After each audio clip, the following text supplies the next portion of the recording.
నిన్న సిదిరి అప్పర్రాజు గారి భార్య మీడియాతో మాట్లాడారు.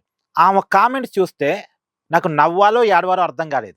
వీళ్ళ కుమారుడు యాక్సిడెంట్ చేసి, పైగా యాక్సిడెంట్కి గురైన వ్యక్తిని కనీసం హాస్పిటల్కి కూడా తీసుకెళ్లకుండా ఆ వ్యక్తి చనిపోవటానికి కారణమైతే, ఆ చనిపోయిన వ్యక్తి దానయ్య కుటుంబానికి ప్రభుత్వం 10 లక్షల పరిహారం చెల్లించాలట. ఆమె చెప్తుంది, ఒకసారి వినండి. కింద 10 లక్షలు ఇస్తున్నారు. ప్రతి యాక్సిడెంట్ కేసుల దగ్గరికి మీరు వెళ్ళేసి వాటంతటి కూడా తీసుకొని ఆ పేద కుటుంబానికి కూడాను మీ అందరూ కూడా కాపాడుకోవాలని చెప్పి విన్నారుగా, ప్రభుత్వం 10 లక్షలు ఇవ్వాలట. మరి వీళ్ళెంత ఇస్తామన్నారు? చంపింది వీళ్ళ కుమారు అని, అతను చనిపోవటానికి కారణం వీళ్ళ కుమారుడు. వీళ్ళేమో కేవలం ₹1,00,000 ఇస్తామన్నారు. చనిపోయిన కుటుంబానికి సిదిరి అప్పర్రాజు గారు కేవలం ₹1,00,000 ఇస్తామన్నారు. పైగా మా ఇంట్లోకి వచ్చి పనిచేయమని ఆ చనిపోయిన భార్యకి ఒక బ్రహ్మాండమైన ఆఫర్ ఇచ్చారు. ఏమైనా బుద్ధి ఉందా అసలు?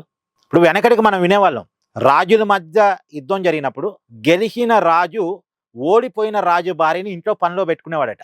ఇప్పుడు ఇక్కడ వాళ్ళ కుమారుడు యాక్సిడెంట్ చేసి నిర్లక్ష్యంగా వహించి ఒక వ్యక్తి ప్రాణాన్ని తీస్తే, ఆ చనిపోయిన కుటుంబాన్ని ఆదుకోవాల్సింది పోయి ఏదో నామకే వాస్తుగా ఒక ₹1,00,000 ఇస్తాం, మా ఇంట్లో పని మనిషి ఉద్యోగం ఇస్తాం, మా ఇంట్లోకి వచ్చి పని చేసుకొని మాకు సేవలు చేస్తూ తరించుకో అని అంటే బుద్ధి ఉండాలి కదా. వాళ్ళేమో ఒక ₹1,00,000 ఇస్తారట, ప్రభుత్వం ఏమో 10 లక్షలు ఇవ్వాలట. అంటే వీళ్ళు చంపేస్తారు, ప్రభుత్వం పరిహారం ఇవ్వాలి. వీళ్ళ వల్ల జరిగిన ప్రమాదానికి ప్రభుత్వం 10 లక్షలు ఇవ్వటం నాకు అర్థం కాలే. వీళ్ళు కదా ఆ కుటుంబాన్ని ఆదుకోవాల్సింది. మరి ఏమైనా సిదిరి అప్పర్రాజు గారి దగ్గర డబ్బులు లేవా? బాగానే ఉన్నాయిగా, మన ఎన్నికల్లో కూడా బాగానే ఖర్చు పెట్టాడుగా, మంత్రిగా కూడా పనిచేశాడుగా. మరి డబ్బులు ఉన్నప్పుడు ఆ 10 లక్షలు ఏదో వీళ్ళే ఇస్తే బాగుంటుంది కదా. వీళ్ళ వల్ల కదా చనిపోయింది, వీళ్ళ వల్ల కదా ఆ కుటుంబం ఇబ్బంది పడుతుంది. ఆదుకోవాల్సిన బాధ్యత వీళ్ళ మీద కదా ఉంది. వీళ్ళు ఎవరు? వీళ్ళు జేబుల్లో నుంచి డబ్బులు తీయరు. ఏదో ఒక ₹1,00,000 ఇస్తామని ఆ రోజు చనిపోయిన కుటుంబానికి ₹1,00,000 కింద ఏదో పరిహారం కట్టేశారు.